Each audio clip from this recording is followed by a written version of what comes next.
Hi, it's Jane. Gonna sit and crochet and chat a little bit. I have to tell you, things are crazy. I worry about things that are going on around me, probably more than I should. But I figure keeps me busy, keeps me out of the bars at night. Now I will tell you, around here we're seeing a lot cooler temperatures. So, like I said, I had to turn the heater on, and I haven't had the heat on yet, and I was hoping to wait until, about the middle of October before I had to turn the heat on. So, anyway, life. We're in that season where the leaves are turning, we're seeing so many changes. It's getting darker earlier, those kind of things. And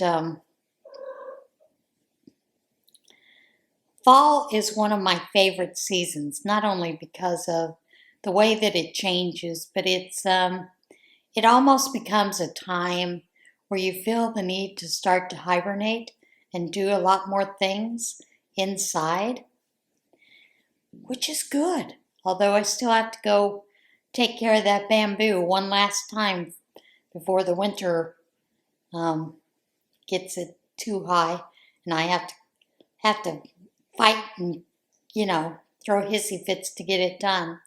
So I've got one more round of working with the bamboo, and that's fine. I knew it would come, but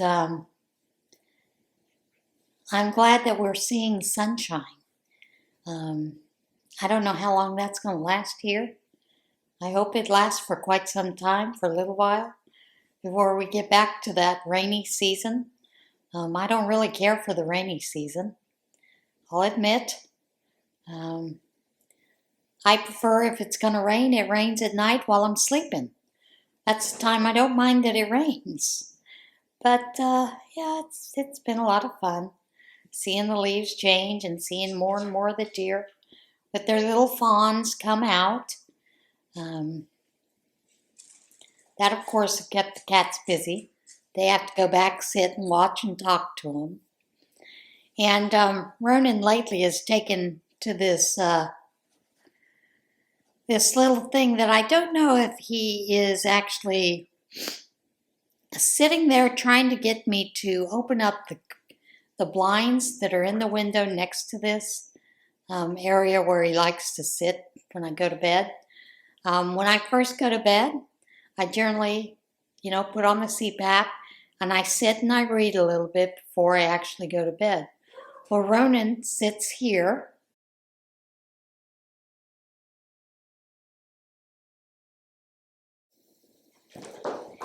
and he judges me, is what it seems like he's doing. And then usually he'll get into the windowsill, and he'll be like, let's open the window blinds. This cat, I'm telling you, he wants those blinds open no matter what. And I'm like, this isn't the room where you open the blinds. We just do not open the blinds in this room. And he just gives me this look like, you need to open the blinds.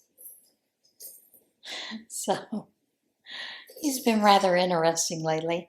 And he's been doing a lot of coming in and getting cuddles at night. He still will not let me pick him up from the floor. But like if he's on the chair next to me, or if he's on the back of one of the chairs and I walk by and I go to pet him and I hug him and then I go to pick him up, he's okay with that. But he's still got pretty much a lot of feral tendencies. But you know what I find interesting is, even if they are feral, they do enjoy the love and the snuggles that we give them. So, of course, Izzy, I can pick her up anytime, carry her around the house. She's perfectly fine with that. Only problem is she weighs so much. She's so heavy. And whose fault is that? Mine. I overfed her. But they're kind of getting used to the little bit of the diet routine. I've cut back on their food, given them only the appropriate amount of food each day. And they're okay with that. And then I still do a lot of playing with them, running them through the house with the with the laser, so that they can get some exercise. Otherwise, their typical cats are going to sleep most of the day. Although right now they're pretty active. They're running around here playing and fighting and chasing each other. So you may hear that. But yeah, that's kind of what's going on. Like I said, I was going in looking through my yarns. I have decided on the yarns that I am going to do for this, for the shawl, the spring garden shawl. And the colors that I'm using are fall colors. I know that I had named it Spring Garden Shawl, and most of that was simply because I had been sitting in a garden during the spring, actually started crocheting the shawl. Creating it, designing it. So, but the shawl can be made in any color combination, any yarn weight, that kind of thing. So I've chosen the yarn that I'm going to use, kind of a fall with some rust colors, that kind of thing. And I will be starting to film the tutorial for that this next week, so that I can start to put it up next week sometime. Maybe next Saturday, I don't know. But yeah, I've been doing that. Working on a few things here and there around the house.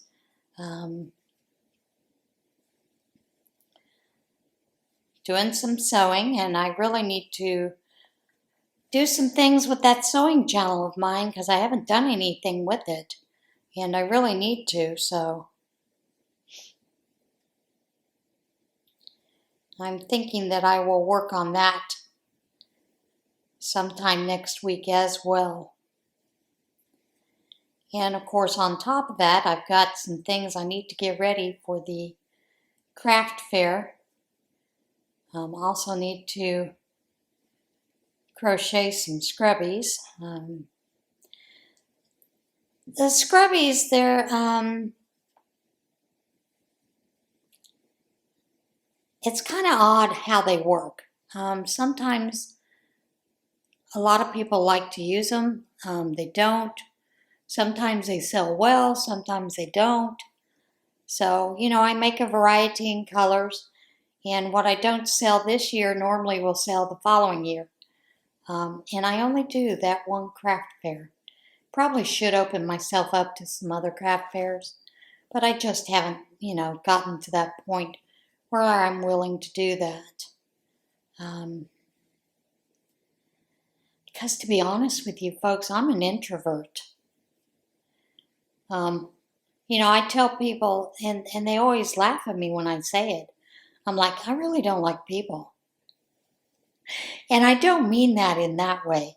It's just, when I am in a large group of people, it is very exhausting on me. And the reason that I say it's exhausting, and I know that part of it has to do with some of the, what I call spiritual gift that I have, which is one of mercy. So I take on a lot of the emotions, things that are going on in the crowd, and I can sense and feel things with people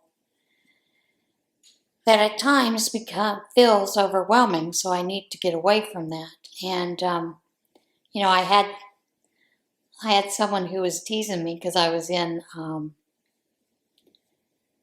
the Awana group, and this is one of the elders in the church. Comes walking around. He always gives me a big hug and says hello. And I said to him, he goes, "How are you doing today?" I said, "I don't know. You know I don't like people. Why did I volunteer for this?" And he starts laughing. He says, "Because God's preparing you for the older ones. He starts you out with these little ones." And I start laughing when he tells me that. He goes, "You do too like people. You're good around people." I said, "I know. It just wears me out too much, being in big crowds."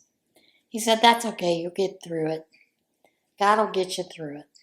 So we have a good little laugh about that and carry on. And I do love being with the kids, around the kids. I don't appreciate their high-pitched squeals when they're playing, but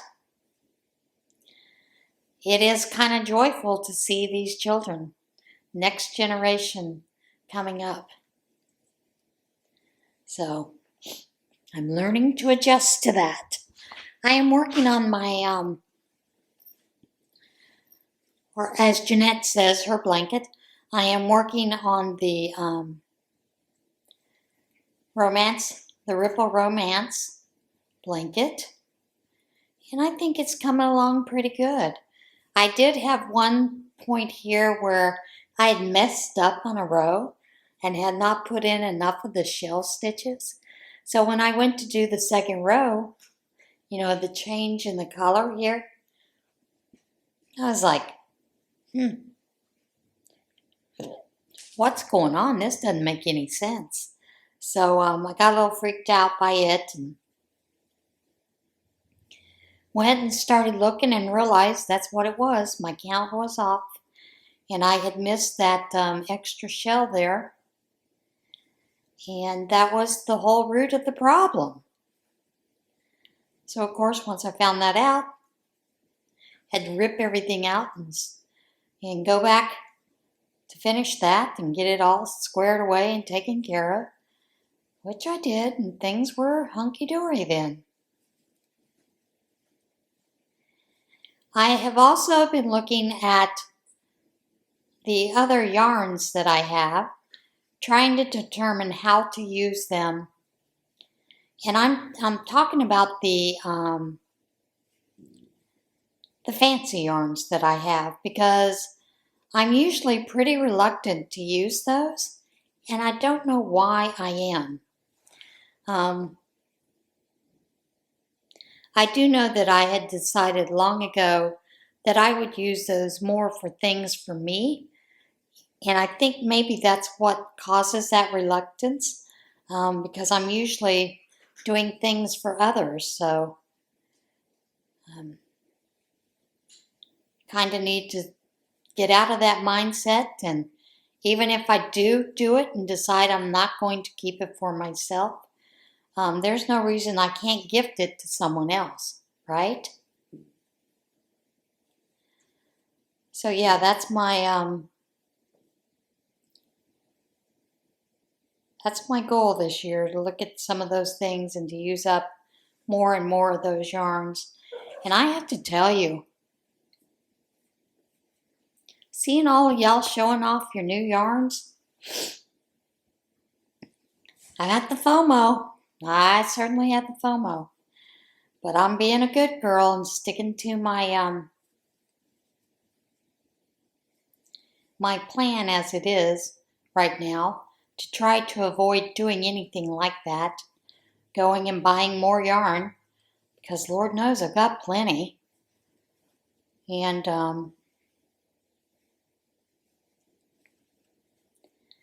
trying to be a little more wise with my money, I guess, in a sense.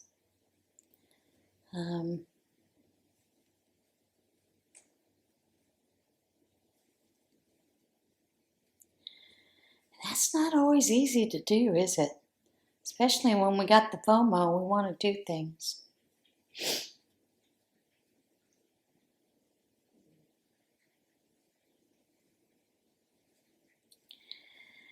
But I am enjoying watching all those yarn videos along with you, seeing all the different yarns that have come out. Being a little sad that I don't get them, but it's okay, I'll be all right. I have plenty of yarn to play with. plenty of yarn to use up.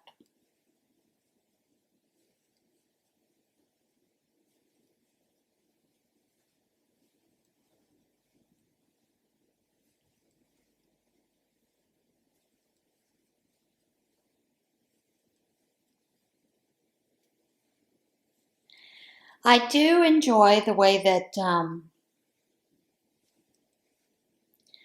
Juan the Yarn Addict and Nancy of She's Got Yarn Too are doing in between the Boggy Blanket Brigade, where they show the new blankets that have come in, where they actually take and they show the blankets, they showcase them at a later time during the week so you can get a better glimpse of them.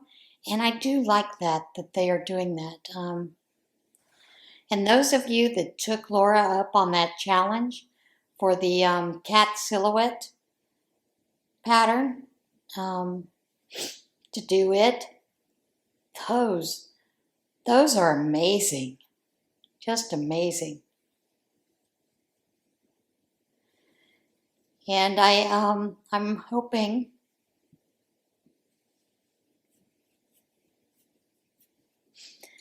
because, sorry about that, allergies are bothering me. The person who wrote that pattern has a lot of different other patterns that are done along in that same type of line, you know, where it's one color, where you're doing two of it. Like she's got pine trees, I believe she has a dog, I believe she has a wolf, and quite a few other things besides the cat that those of you, if you want to, can purchase. And they are available at Annie's, but I would suggest that you actually go to her Etsy shop and purchase them there from her Etsy shop, because it's a little bit cheaper. Plus, it gives her a little bit more money than if you purchase it through Annie's. And Annie's, I don't know why they are a little higher priced. I think they're $8. But she has them, most of them, for $6 or $7 on her Etsy shop. And I'll try to remember to put a link down below for that, for this video, so you can go look at some of the other patterns that she has. Because I would imagine any and all of them will be great for Boggy Creek.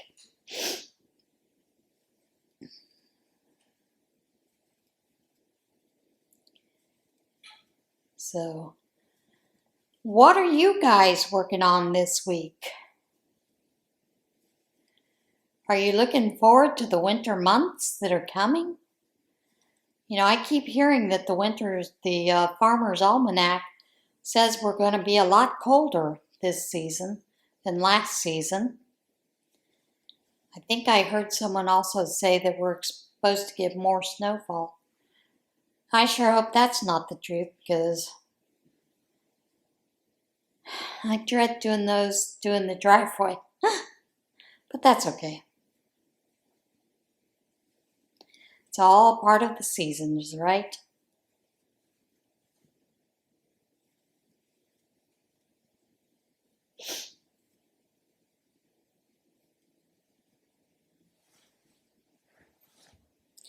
But I do admit the snowfall, it sure is pretty when it's falling. Absolutely gorgeous, isn't it? My son had texted me this week. He said, "Mom, I got a CPAP. It's the first night that I've used it. Man, I feel like I woke up feeling like I could punch a baby bear and her mom, and it's mama too, out." I started laughing. I said, "Well, I'm glad to hear that you're having a good positive result with yours, you know." And he said, "You're not?" I said, "Not yet. In fact, I'm actually more tired during the day than normal." So we had a good discussion talking about the CPAP and how it's working for him and those kind of things. And he was telling me that his goes over his nose, and he's able to breathe out of his mouth like he normally does anyway. And I said, really? So I'm asking him what kind of mask he got. Now, he is one that he does side sleep, but he also sleeps on his back. So I'm wondering if that's why he got this mask instead. I don't normally sleep on my back. Have never felt comfortable sleeping on my back.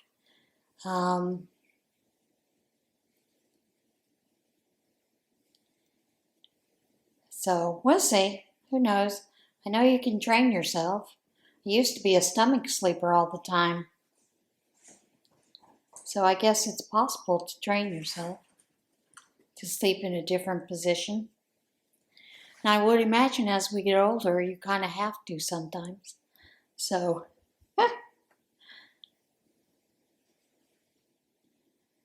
but yeah. And he was telling me, and you know, he said it was getting pretty bad, Mom, because I was falling asleep driving. He said there would be times in between jobs that he would drive part of the distance to the next one, pull over, take a short, 15, what he calls 15-minute power nap, and then he could get back to doing whatever he needed to do. And I'm like, wow. He had it pretty bad with his sleep issues, so.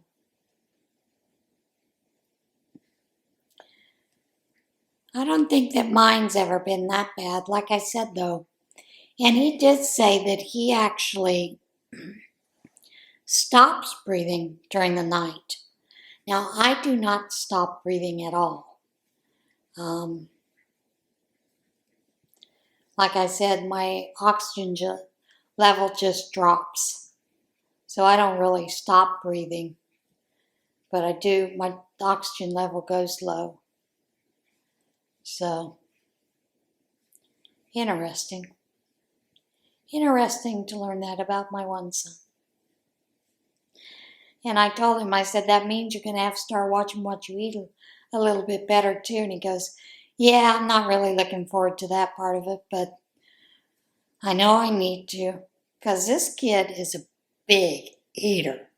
Has always been a big eater. But he's always been a kid that works hard, plays hard. So he's learning to modify things a little bit. Not too happy about it, but he's learning to. Of course, his girlfriend is helping him with that. All right, hang on, folks. Had to go get the cat. She was doing her little lost cry. When she does her lost cry, she generally walks around all over in one room or wherever, just doing this, and she couldn't find her little toy. Apparently, she thought she was all by herself. So I went in and grabbed her and brought her in the room. Now she's laying at my feet and she's okay. For now, anyway. She's a little calmed down, so that's good.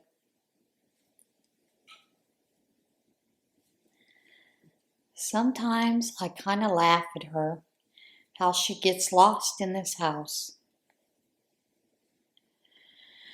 And let me tell you where she got lost at. She's directly that way. It's big open. She can see me where I'm at. She still thought she was lost. Maybe she was just crying out for attention, right?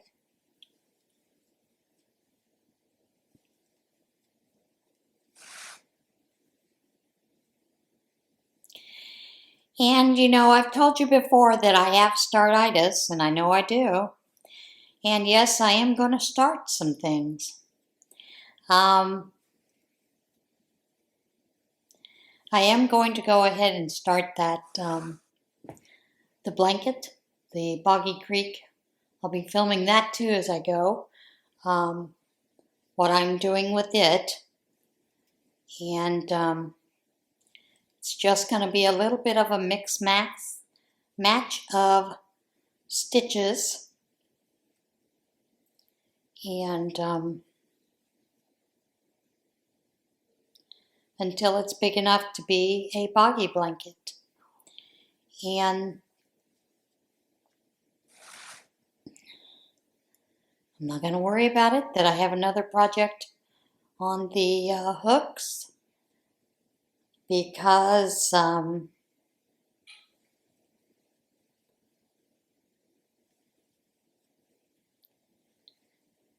why? Why should I worry? Why should I stress myself out about this, right? It's not like the yarn's going to go anywhere. It's not like it's going to hurt me anything to have another project. The only thing that I have determined is I do want to start keeping track of the projects, and then maybe just changing them out from time to time when we do our chats, where I am working on them each a little bit. Because Lord knows that's the only way to get it done, right? Right. So, looking forward to a few more chats with you here, there, and whatnot.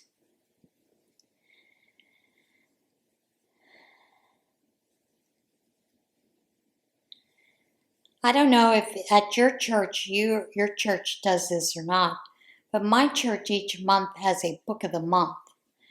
And generally what they do is they purchase a few of the books that they have chosen as their book of the month. They put them up on a bookshelf and you can check them out, or you can actually purchase them. And usually what they ask, because they get them, at a pretty good discount, since they are a church organization, they just ask for a $10 donation to go for those books. And I've read some pretty good books throughout this past year. And the one book that we're doing right now, Sunday School, is, of course, Love Thy Body by Nancy Piercy. And it really gets you to stop and think.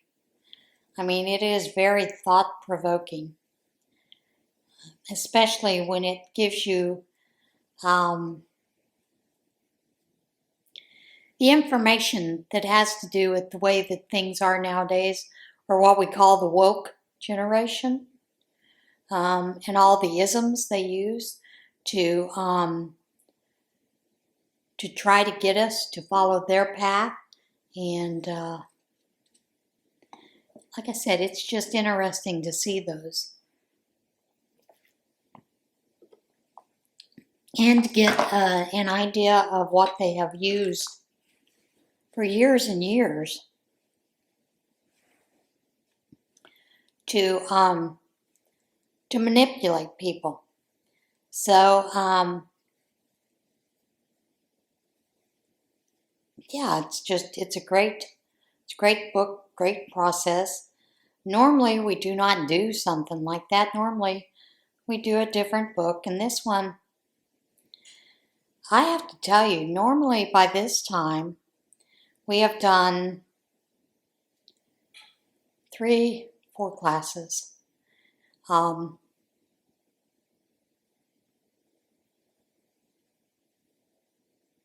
on the 4th class. And normally you may have the classroom filled up the first day, with lots of people, because they're wanting to see what the Bible study is about. Then the next day you have a few less. Then the next, Sunday you've got a few less then. And then the following Sundays you have the normal amount of people who are going to go to this Bible study. I have to tell you, this class has been filled each and every time. It is that, I'm going to say mind-blowing. The subject matter, the use of the isms, the use of the manipulation, just the facts that you're learning. So it's been a good Sunday school class.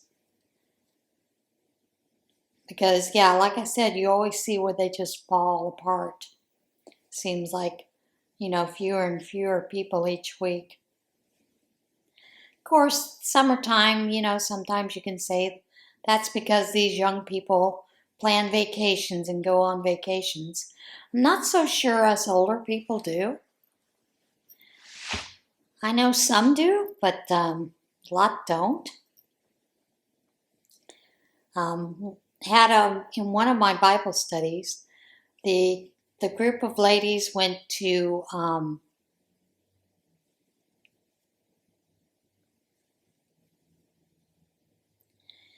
the Extraordinary Women, and it's a women's conference, biblically, around biblical principles, those kind of things. But what I thought was interesting is this year they chose to have it in the Hershey Center. And before they had done it somewhere else, where basically it was a flat terrain. Of course, they didn't have all the high security that the Hershey Center does. When you go to the Hershey Center, they were only letting you in. They gave you this rule that you could come in with an empty water bottle. But they didn't, talk about what it had to be. Did it have to be plastic? Could it be metal? Could it be whatever? And the ladies said that the security, they were only letting you bring in a 5x9 bag. So women were coming in with their purses or backpacks, with notebooks and all kinds of things, and they weren't letting them in. So that they were emptying their purses, running out to the car to put their purses out in the car, which I'm sure that was a nightmare for many of these ladies, filling their pockets with stuff. Well, my group had decided that they were and I didn't go. My group had decided that they were just going to go in with water bottles, regular water bottles, one that was filled. They had to empty it, they'd empty it, and then when they got into the arena area, they could actually fill it with the fountain water. But they also said that you stood in line for a long time. It was not accommodating to anyone who had a cane or used a walker. Said it was an all-day conference. The seats in those kind of arenas, they're okay for a concert for about 2 hours, 2.5 hours, but for an all-day thing, they were extremely uncomfortable. They did say that security was the biggest problem, and a lot of the women had brought metal water bottles, and there was no metal allowed whatsoever. So they had to leave them behind. And the one girl was telling me that they had a wall that was just filled with water bottles that people had left out there because they couldn't get into the arena. So they said they're planning on doing it again next year there at that same place. So they all filled out the survey to kind of make a different, some suggestions. Also to loosen up that security, because a bag 5x9, that's an awful small bag. I mean, that might be the size of your Bible. Although there are Bibles that are a little bit bigger than that. So, yeah, it was just interesting, to hear that from these ladies. Of course, one of the ladies uses a cane, and she fell going up the stairs to get into the seats where they were at. She didn't hurt herself much, as she put it. She only hurt her pride. But, you know, I find that interesting to see that they're doing that. And one was hoping they would change the venue from that arena to a conference center, where a lot of places have had those at conference centers, and they've been a much better venue because you don't have the, you know, the ups and downs. If you've ever been in the Hershey Center, you know that it's kind of like the Bryce Jordan Center at Penn State, that if you're standing, the seats are very tight, they're very uncomfortable. They're just stadium seats, metal stadium seats, and it's very steep. So, yeah, that was hearing that from these ladies, because I had thought about going, and at the last minute decided, no, I'm not going. Because the cost is pretty high. It's pretty expensive. But, yeah, it was just interesting to hear it from their perspective of how it was and how tight the security was. And, yeah, just found it interesting. Plus, the information that they were given by the venue was not accurate. You know, they should have been told plastic water bottle, you know, instead of just an empty water bottle. And of course, our group was laughing because they had just stuck their water bottles in their pockets, full of water, and carried them in. No questions, no problems with it, as long as it was a plastic bottle.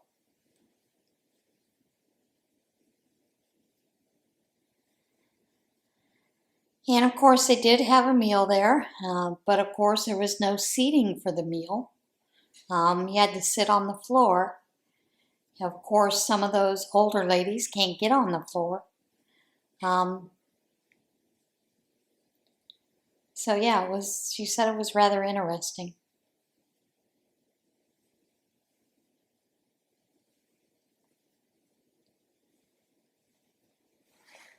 She said it was very good, and she did say that next year they're planning on having Chris Tomlinson as the worship leader, you know, the song and worship leader.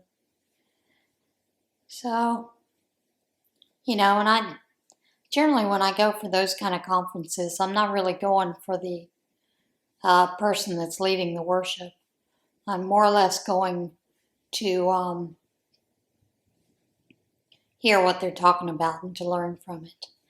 They did say that one of the few speakers, was Angie Smith, and apparently she was really funny. She did talk about that she does have a Bible study, but that was the only thing that she talked about. She didn't talk about books, albums, those kind of things, whereas many of the other speakers during that day did do a lot of advertising for their things. So, which, can't blame them. This is their livelihood. So,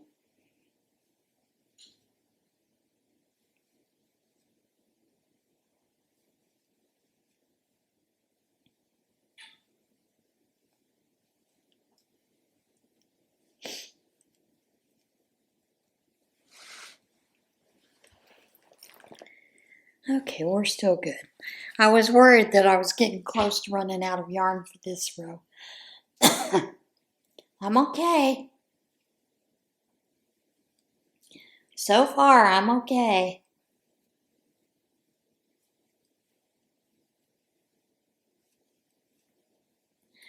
So I'm curious, for those of you that do amigurumi, your first bit of amigurumi, was it, did you, had to change the battery. Did you feel that you learned something with that amigurumi? Did you feel overwhelmed at all? Did you feel like you did okay with the instructions? There's a reason I'm asking. I have had patterns before that I have looked at and thought, oh, well, that looks like a simple project to do. Then when I've got the instructions, I'm so totally overwhelmed by what they have written that I think to myself, there is no way I can do this pattern. So I'm curious, have any of you ever had that happen? And did you just power through it? And here's the other thing. Did you get the limbs in the right places? You know, some of these I think are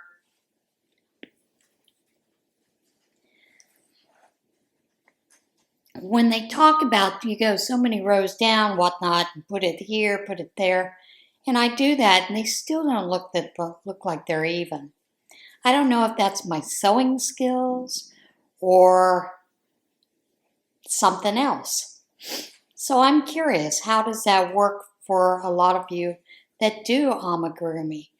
And is that something that just comes with practice? Now I know that I've done some amigurumi before. You know, I did my derpy eagle. And yes, it was derpy looking. I have also done a dragon. The dragon, I think, came out perfect. And I used Sharon O'Hala's, I think that's how you pronounce her name, one of her patterns for the dragon, the tutorials. Felt like it came out perfect, was great. The only thing is, I don't think, should have used a smaller hook so that my stitches would have been tighter because I am a loose crocheter and I know that. So probably should have gone down a couple of hook sizes so that it would have that tighter look. And I felt like I learned a lot from that. But some of the later things, I'm like, I've not really been real happy with them. You know, I've done a couple of gnomes. Don't have a problem with that. Done some pumpkins. No problem with that. But there are some things that I'd like to do. I'd like to do a loaf cat. I don't know why, but I would like to do a loaf cat. But I'm kind of curious how that worked out for you guys. If you felt like it worked well. If there were some things you would have done differently, what they might have been. I do know the big thing with a lot of these is to use blanket yarn. And I don't really like working with blanket yarn. I will tell you honestly, I don't like the feel of it against my hand. I know, strange. But I do not like the way it feels on my hands. So, just kind of curious what you think. What your experience has been with amigurumi. I keep telling myself I need to practice it. That's the only way I'm going to get better at it.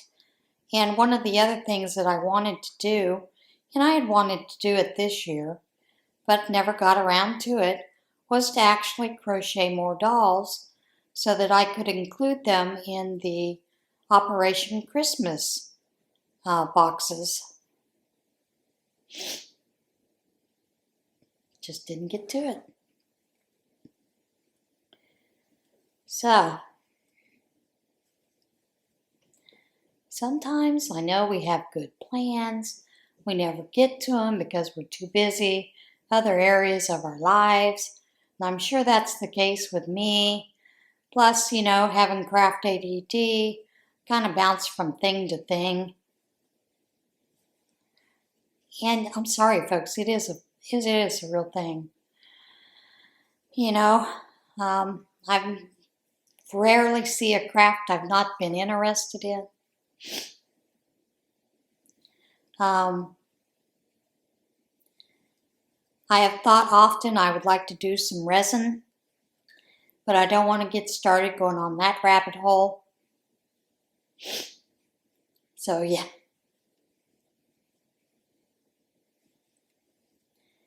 That's been fun. And I did enjoy doing the polymer clay when I was doing a little bit of the polymer clay. The only thing that I did find that was super annoying was the fact that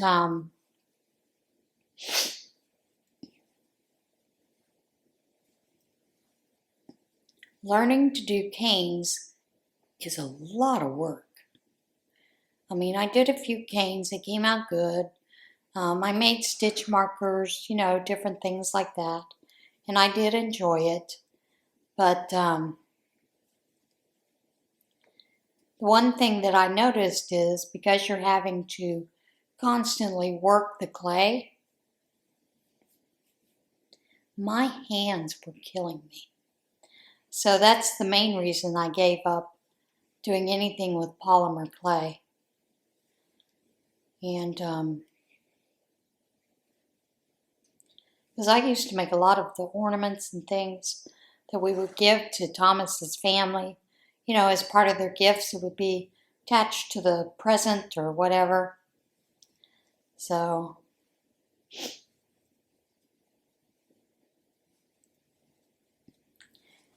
yeah, it just kind of got to where it was like too hard on my hands.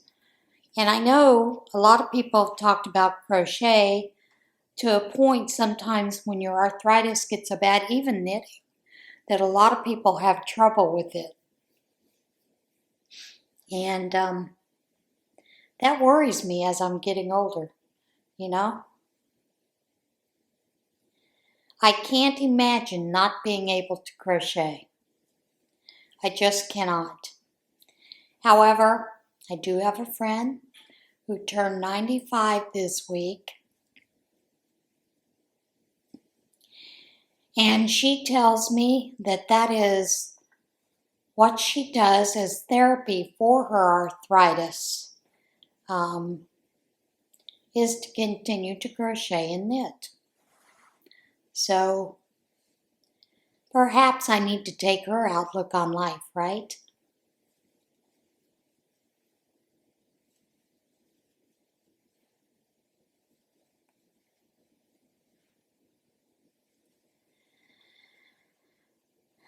So,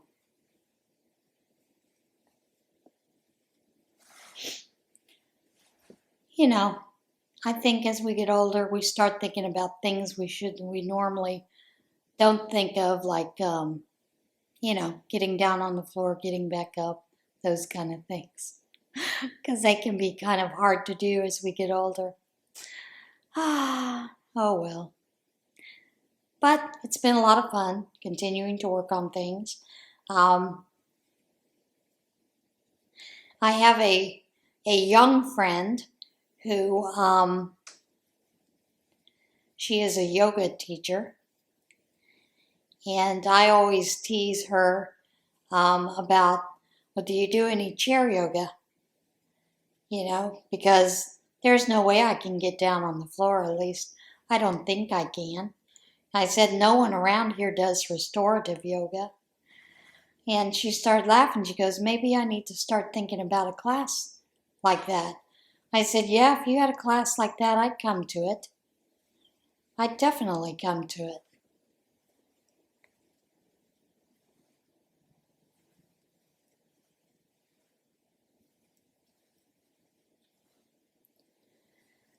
So,